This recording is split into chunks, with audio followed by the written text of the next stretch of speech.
प्रशांत किशोर ने कुंडली खोल दी दोस्तों। कुंडली मोदी और अमित शाह के खासम खास सम्राट चौधरी की पूरी पोल पट्टी खोल दी। कैमरे के सामने सबूत लाकर रख दिए।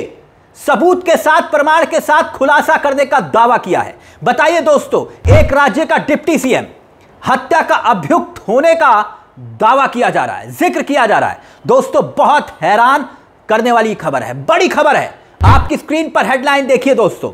सम्राट चौधरी को तुरंत हत्या के आरोप में गिरफ्तार किया जाए। पीके बोले गलत हलफनामा देकर कोर्ट से हत्या के मामले में छूटे। यानी प्रशांत किशोर भारतीय जनता पार्टी के ही नेताओं की धज्जियां उड़ा रहे हैं। धज्जियां जो कभी मोदी के हनुमान हुआ करते थे, प्रशांत किशोर वही पोल खोल रहे हैं। एक एक भाजपाइयों की पोल खोल रहे हैं। यानी बिहार में प्रशांत किशोर ही बीजेपी के लिए सबसे बड़े सिरदर्द बन चुके हैं। अभी प्रशांत किशोर का बयान हम आपको सुनाएंगे दोस्तों, मगर एक बात को ध्यान से सुनिएगा, जिसमें साफ तौर पर बिहार की राजनीति अब सिर्फ एसआईआर और वोट चोरी तक सीमित नहीं रह गई है। अब हत्या में शामिल होना और बचने के लिए डॉक्यूमेंट फ्रॉड करना, यानी कि कागजात में फ्रॉड करना, फर्जीवाड़ा करना, यहां तक अब बिहार की सियासत पहुंच चुकी है, चुनावी सियासत। लेकिन अब कैमरे के सामने सबूत रखे जा रहे हैं और सामने से, यानी कि दूसरा पक्ष भारतीय जनता पार्टी मौन बैठी है। इतने गंभीर आरोप लग रहे हैं, कोई कुछ नहीं बोल रहा, इस खौफ से कि ना जाने किसका अगला नंबर आ जाए, प्रशांत किशोर किसे लपेटे पर ले ले। तो फिर क्या माना जाए? अमित शाह के जो डिप्टी सीएम हैं, शाह साहब ही तो डिसाइड करते हैं ना भाई, आप सीएम, आप डिप्टी सीएम, सब कुछ तो शाह ही फैसला लेते हैं। तो फिर सवाल उठेगा कि जिस चेहरे में मोदी और अमित शाह ने बिहार का भविष्य देखा, कि भाई वाकई में सम्राट चौधरी पर इतने गंभीर आरोप, जिस शख्स को आप पार्टी में लेकर आए, सम्राट चौधरी को बीजेपी एक्सपोर्ट करके लेकर आई ना। मकसद यही था कि भैया नीतीश कुमार के वोट बैंक में सेंधमारी करेंगे, कुशवाहा वोट बैंक में। उन्हीं सम्राट चौधरी की प्रशांत किशोर अब कुंडली खोल रहे हैं, बकायदा उनका भूतकाल बता रहे हैं, सबकी काली डायरी खोलने में लगे हुए हैं। हालांकि इस रेस में तेजस्वी यादव भी अब शामिल होना चाह रहे हैं। तेजस्वी यादव भी कह रहे हैं कि उनके पास सैकड़ों में अफसरों और नेताओं के काली डायरी है, उनके पास है, उनके काले कारनामों की डायरी है, वो भी खोलेंगे, तेजस्वी यादव कह रहे हैं। लेकिन वो खोलेंगे तब खोलेंगे, यहां तो प्रशांत किशोर यानी पीके खुल्लम खुल्ला सबूत रख रहे हैं। ऐसे में सवाल खड़े हो रहे हैं, जनता देख रही है। अब गंभीर सवाल खड़े हो रहे हैं कि बीजेपी के चाल चरित्र और चेहरे पर, जिस पर वो वोट मांगती है, प्रशांत किशोर अब मोदी को चिट्ठी लिखने की तैयारी में है। पटना में तमाम कैमरों के सामने, मीडिया के सामने सबूत रखे और मोदी को चिट्ठी लिखने की तैयारी की बात की जा रही है। आपने जो डिप्टी सीएम साहब को लेकर, सम्राट चौधरी साहब को लेकर तत्काल बर्खास्त करने की मांग प्रशांत किशोर कर रहे हैं। कह रहे हैं कि तत्काल बर्खास्त करो, लेकिन गिरफ्तार भी करो, और अगर इनको गिरफ्तार नहीं कर सकते तो 7 लोगों की हत्या में जो लोग जेल में हैं उनको रिहा कर दीजिए। कौन कह रहा है? प्रशांत किशोर। जब ये बाहर हैं तो भाई वो भी बाहर हो, जिन पर आरोप है। मामला क्या है वो भी हम आपको बताएंगे, मगर पहले जरा खुद सुनिए। जो कभी मोदी जी के खासम खास हुआ करते थे प्रशांत किशोर, वही पीके ने मोदी और शाह के खास सम्राट चौधरी की पूरी पोल खोल दी। बयान ध्यान से सुनिएगा, एक एक शब्द को ध्यान से सुनिएगा, बहुत बड़ी खबर है दोस्तों ये। सुनिए जरा क्या कह रहे हैं पीके। बिहार के उप मुख्यमंत्री सम्राट चौधरी, इन पर मेरा सीधा आपके माध्यम से सरकार को, बिहार के गवर्नर से, बिहार सरकार से, केंद्र सरकार से मेरा अनुरोध है कि इनको हत्या के आरोप में, ये हत्या के अभियुक्त हैं, इनको तुरंत पद से बर्खास्त करके गिरफ्तार किया जाए। क्यों किया जाए ये समझिए।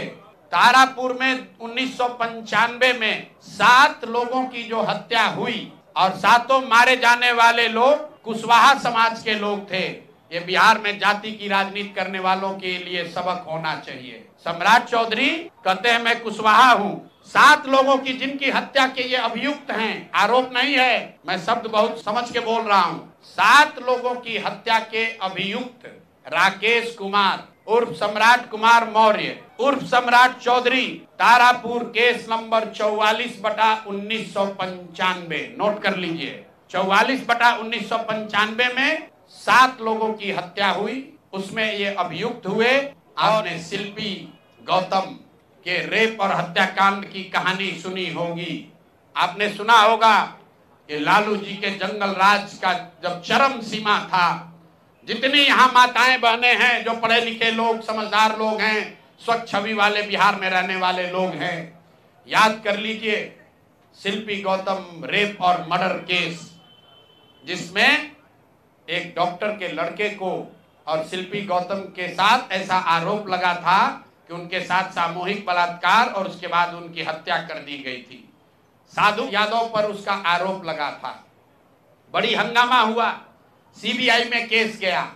मैं आपके माध्यम से आज पूछ रहा हूं कि क्या अभी के उप मुख्यमंत्री सम्राट चौधरी उर्फ राकेश कुमार उर्फ सम्राट कुमार मौर्य उस केस में संदिग्ध अभियुक्त के तौर पर नामजद थे या नहीं थे, ये प्रेस में वो बता दें, उसके बाद हम उसका डॉक्यूमेंट आपको जारी करेंगे। अब पूरा मामला हम आपको बताते हैं। मामला एक नहीं है दोस्तों, उसके बाद 1999 और 1994 में 7 लोगों की हत्या से जुड़ा हुआ मामला है। फिर 1999 मिस पटना शिल्पी जैन और उनके साथ साथ गौतम सिंह, इन दोनों की जो डेड बॉडी मिली थी मारुति जैन कार में, बहुत पॉपुलर केस था दोस्तों ये। लालू यादव के साले साहब साधु यादव और सुभाष, तो साधु यादव जो है उनके गिराज में ये डेड बॉडी मिली थी, डेड बॉडी 2, और उसी मामले में सीबीआई जांच हुई थी और कहा गया कि सम्राट चौधरी भी उस जांच के दायरे में थे, संदिग्धों में थे। बहुत सारे सवाल पूछे पीके ने कि भाई संदिग्धों में थे कि नहीं थे, बताइए सम्राट चौधरी जी, इनका नाम जांच में आया था कि नहीं आया था, जांच में इनका नाम शामिल था कि नहीं था, और ये सब जवाब मांगे गए हैं पीके की तरफ से। सम्राट चौधरी से जवाब मांगे गए हैं। क्या सम्राट चौधरी इसका जवाब दे पाएंगे? अगर सम्राट चौधरी जवाब नहीं देते तो फिर हम, जैसे वो कह रहे हैं कि भाई हम 1994 वाले हत्याकांड का जो पूरा डिटेल है वो लेकर आएंगे, वैसे 99 वाले का भी जैसे लेकर आए हैं वैसे ही। अब सवाल यह कि चिट्ठी जाएगी, मोदी जी क्या करेंगे? भाजपा में इस्तीफे लेने की परंपरा तो है नहीं, बर्खास्त तो किया गया था बीजेपी में, बर्खास्त भी तो करने का कोई सवाल नहीं, और गिरफ्तारी तो बहुत दूर की बात है। तो फिर आखिरकार मोदी जी करेंगे क्या?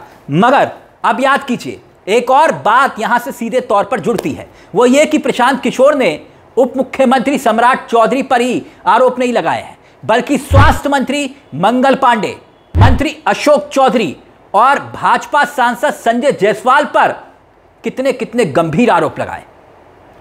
मगर फिर भी भारतीय जनता पार्टी मौन रही। मंत्री मंगल पांडे के बारे में दावा किया गया कि उनकी पत्नी के अकाउंट में 2 करोड़ 12 लाख रुपए साल 2019 और 20 के दरमियान जमा हुए, बाकायदा सबूत के साथ। और पूछा गया कि अगर उनके पास इतना पैसा था तो दिलीप जायसवाल से कर्जा क्यों लिया? उन्होंने मंत्री अशोक चौधरी पर गलत तरीके से जमीन की खरीद फरोख्त करने का आरोप लगाया है। साथ ही भारतीय जनता पार्टी के सांसद संजय जायसवाल के बारे में कहा कि उन्होंने 10 साल तक पेट्रोल पंप के कारण फ्लाईओवर नहीं बनने दिया। बताइए, मोदी जी के अपने अपने नेताओं पर कितने गंभीर आरोप लग रहे हैं। खैर, अब बात पीके की चिट्ठी पर आ गई है। पीके चिट्ठी लिख रहे हैं मोदी जी को, और वही मोदी जी जो कहते हैं चाल चरित्र और चेहरा, उसी पर हम काम करते हैं। वो चाल चरित्र और चेहरा जब अटल जी थे, आडवाणी जी थे, तब तक बात सीमित थी, मगर अब किसी के गले नहीं उतरती है। कैसे कैसे नेताओं पर कितने कितने गंभीर आरोप लगे, मगर किसी पर भारतीय जनता पार्टी में कोई कार्रवाई नहीं हुई। यह परंपरा ही खत्म हो चुकी है। अब ऐसे में इतने संगीन मामलों में, गंभीर मामलों में, फ्रॉड से लेकर जो डेट ऑफ बर्थ और सारा फ्रॉड का मामला सामने आया, कितने गंभीर आरोप हैं। बताइए, अगर अटल और आडवाणी जी होते तो कितनी तेजी से एक्शन हो जाता, मगर यहां मोदी और अमित शाह जी हैं। जो जितना बड़े फ्रॉड का आरोपी, वो उतना बड़ा भाजपा में पदाधिकारी, ये कहा जाता है, आरोप लगते हैं। मगर आप जानते हैं अब मामला तो नीतीश कुमार के यहां से भी खत्म हो चुका है। वैसे नीतीश कुमार से भी उन्होंने अपील की है, लेकिन नीतीश कुमार आप जानते हैं अब कुछ करेंगे नहीं। और जिस तरह से बीजेपी की अब पीके कुंडली खोल रहे हैं, उससे साफ है कि चुनाव से पहले और भी बड़े बड़े धमाके हो सकते हैं। दोस्तों, इस मुद्दे को लेकर आप क्या कहेंगे? आपकी क्या राय है कि क्या वाकई में बिहार में सियासी भूचाल आ चुका है, और क्या सम्राट चौधरी को अब सामने आकर बोलना नहीं चाहिए कि सच क्या है? इस मुद्दे को लेकर अपनी राय हमें कमेंट बॉक्स में जरूर बताइएगा। मुझे तिलक चावला को दीजिए इजाजत। चलते चलते दरख्वास्त, हमारे चैनल को सब्सक्राइब करना मत भूलिएगा। यह मंच आप ही का है, जहां हम सिर्फ खबर नहीं दिखाते बल्कि खबर के पीछे की खबर भी बताते हैं। नमस्कार, जय हिंद, जय भारत।